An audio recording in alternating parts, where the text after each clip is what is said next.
کسی کو شک پڑ جاتا ہے حضرت امیر معاویہ پر، او خدا کے بندے، حضرت امیر معاویہ رضی اللہ تعالیٰ عنہ تو وہ شخصیت ہے، نبی پاک صلی اللہ علیہ وسلم نے امام حسن کو اپنے ساتھ ممبر پہ بٹھا کے فرمایا یہ میرا پتر چودھری ہے، یہ سردار ہے، یہ سید ہے۔ حضور کس طرح؟ فرمایا جب مسلمانوں کی دو جماعتیں لڑیں گی تو یہ صلح کرائے گا۔ تو وہ حضرت امیر معاویہ کی جماعت جس کے ساتھ حضرت امام حسن صلح کرے، تجھے کیوں نہیں قبول؟ بلا وجہ الجھتے ہو؟ بلا قدری وہ یزید کے ابا جی تھے، تو نوح علیہ السلام کا بیٹا بھی تو کافر تھا نا، تو کافر کا باپ ہونے کا معنی یہ ہے کہ آپ الزام لگا دیں گے؟ عجیب آپ بات کرتے ہیں۔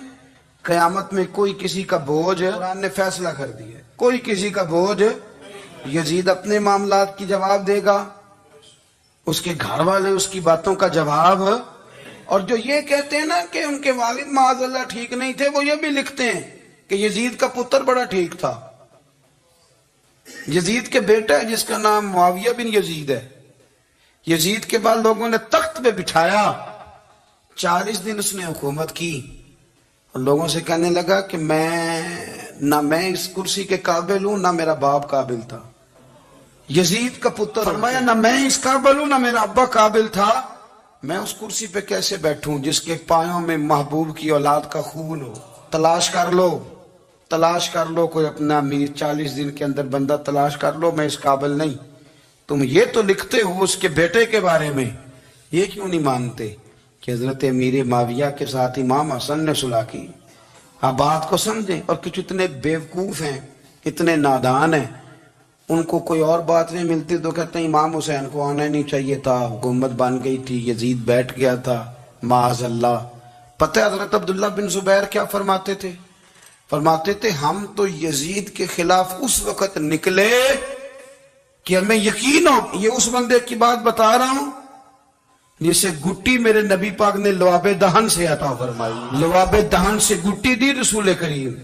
حضرت ابوبکر صدیق کے سے حضرت زبیر بن عوام جو حضور کی پھپھی کے بیٹے ہیں، ان کے بیٹے حضرت عبداللہ بن زبیر کہتے ہیں ہم تو یزید کے خلاف اس وقت نکلے کہ ہمیں ڈر تھا، اگر اب بھی نہ نکلے تو آسمان سے پتھر برسیں گے، کہیں ہمیں سزا نہ ملی۔ اتنا بڑا مجرم اور تم کہتے ہو امام حسین کو نکلنا نہیں چاہیے۔ تو خرابی ہوتی ہے میرے عزیز، خرابی ہوتی۔ آپ کو پتہ ہے میں ان مسائل پر کم بات کرتا ہوں لیکن ضروری بڑا سمجھتا ہوں، میں سمجھتا ہوں یہ ضروری چیزیں۔ مہربانی فرمائیں کسی جگہ بھی کسی ایک کے بارے میں بھی اپنے عقیدے میں کبھی کوئی کمزوری پیدا، کبھی نہ کوئی کمزوری پیدا، اتنی سی بھی بات کسی کی سننا، کسی کی کرنا، ڈسکس، ہمارا منصب ہی نہیں۔ اور کچھ اور بیوقوف ہیں۔ میں یونیورسٹی میں تھا چند دن پہلے، تو لیکچر کے بعد ایک دوست مجھے کہنے لگے کہ مولوی ایک دوسرے کے پیچھے نماز نہیں پڑھتے۔ میں نے اس کو کچھ پیار کی دلیلیں بھی دی، محبت کی، اس کو کہتے ہیں الزامی جواب ہمارے اصول تفسیر میں۔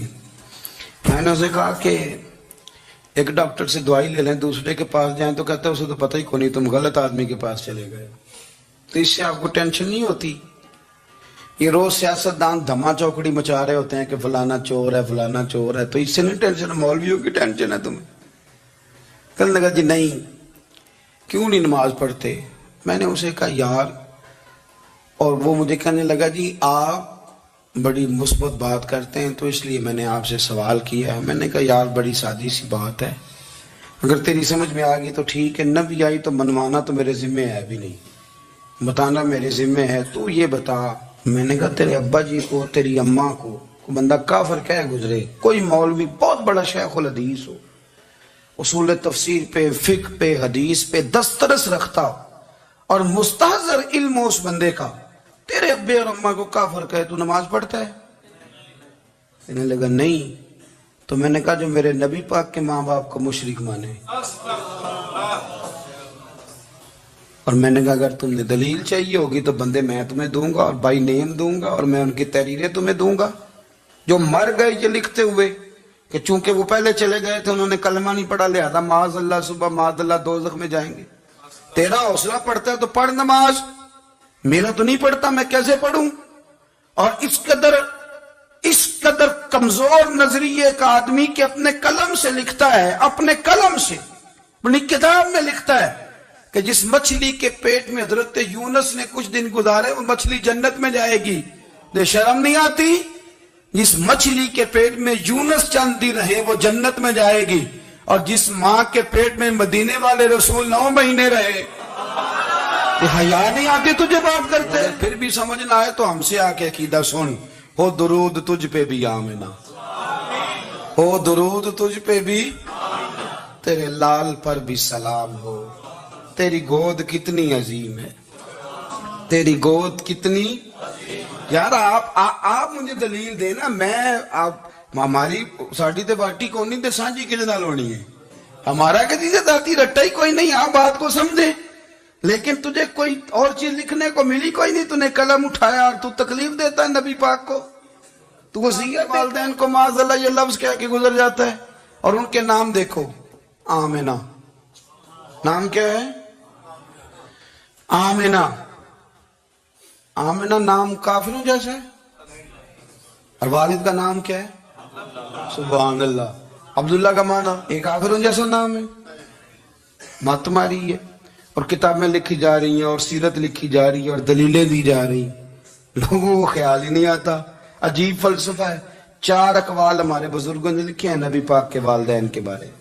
سب سے پہلے امام سیوطی فرماتے ہیں رسول کریم علیہ السلام نے فرمایا کہ پوری دنیا میں جب کفر رہتا ہے تب بھی 10 لوگ اللہ کی توحید پر ہمیشہ قائم رہتے ہیں، یہ نہیں ہو سکتا کہ ساری دنیا کفر سے بھر جائے۔ فرماتے ہیں میرے محبوب کے والدین بھی ان 10 لوگوں میں شامل ہیں، حضور کے والدین بھی ان، اور دوسرا قول آپ فرماتے ہیں نبی پاک کے والدین زمانہ فطرت پہ تھے۔ زمانہ فطرت وہ زمانہ ہوتا ہے جس کے اندر نبی نہیں ہوتا، تو لوگ جس دین کو بہتر سمجھتے ہیں اللہ کی توحید کے ساتھ اس پر عمل کرتے ہیں تو ان پر کوئی مواخذہ۔ اور تیسری بات یہ کہ نبی پاک کے والدین حضرت ابراہیم کی ملت پر تھے، حضرت ابراہیم کے دین پر تھے، اور حضرت ابراہیم کا وہ دین ہے جس کو قرآن کہتا ہے کہ وہی دین ابراہیمی دین محمدی ہے صلی اللہ علیہ وسلم، وہی دین محمدی ہے۔ اور چوتھی بات اس کا علامہ ذہبی نے لکھا، علامہ خفاجی نے لکھا، قاضی اجاز نے لکھا، محدثین نے لکھا، حدیث کی راوی سیدہ عائشہ صدیقہ رضی اللہ تعالیٰ عنہ کہتی رات کو میں اٹھی تو میں نے نبی پاک صلی اللہ علیہ وسلم کو روتے ہوئے دیکھا۔ یا رسول اللہ کیا ہوا؟ فرمایا میں نے رب کریم کی بارگاہ میں عرض کی تھی یا اللہ میرے ماں باپ کو زندہ کر دے تاکہ وہ میرا کلمہ پڑھ لیں، ہے تو پہلے بھی دین فطرت پر انہیں کنتم خیر امت ان کا اعزاز بھی نصیب ہو جائے تو حضور فرمانے لگے اللہ نے انہیں زندہ کیا ہے، وہ میرا کلمہ پڑھ کے دوبارہ قبروں میں گئے ہیں۔